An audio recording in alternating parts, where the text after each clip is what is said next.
Shalom. Firman Tuhan dalam Matius 6 ayat yang ke-33 berkata, "Carilah dahulu kerajaan Allah dan kebenarannya, maka semuanya itu akan ditambahkan kepadamu."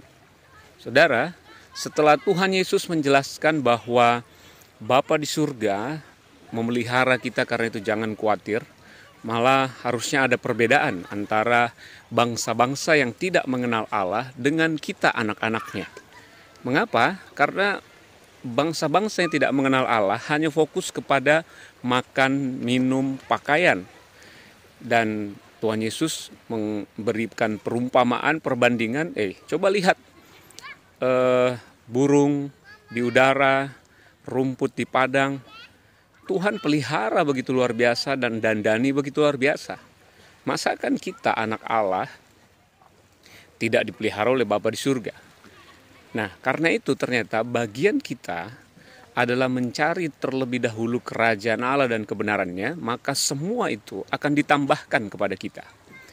Nah, Bapak Ibu Saudara, apa arti cari dahulu kerajaan Allah dan kebenarannya?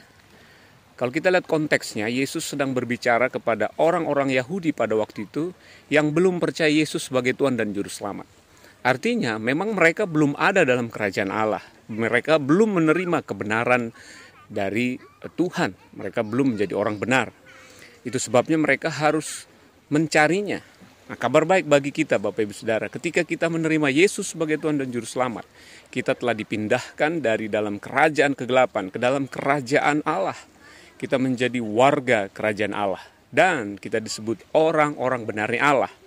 Jika demikian Saudara, maka gaya hidup kita melampaui bangsa-bangsa yang tidak mengenal Allah. Jadi harusnya kita tidak sibuk dengan makan, minum, pakaian, kekhawatiran dunia ini menghantui kita. Jadi jangan sampai kita salah kaprah.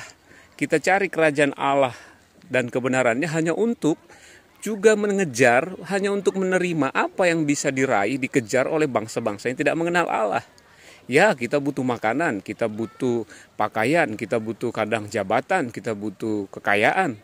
Namun ketika kita mengerti hidup dalam kerajaan Allah, siapa kita, orang benarnya Allah, maka kita akan berkata seperti Rasul Paulus berkata, segala sesuatu itu telah kuanggap sampah, karena pengenalan Kristus jauh lebih mulia dibandingkan itu semua. Haleluya. Karena itu Bapak Ibu Saudara, teruslah bertumbuh dalam pengenalan akan identitasmu sebagai orang benarnya Allah, akan statusmu sebagai warga kerajaan Allah. Itu yang akan membuat engkau mengalami kehidupan yang berkemenangan di dalam dunia ini. Salam Gereja Kepenuhan Kristus.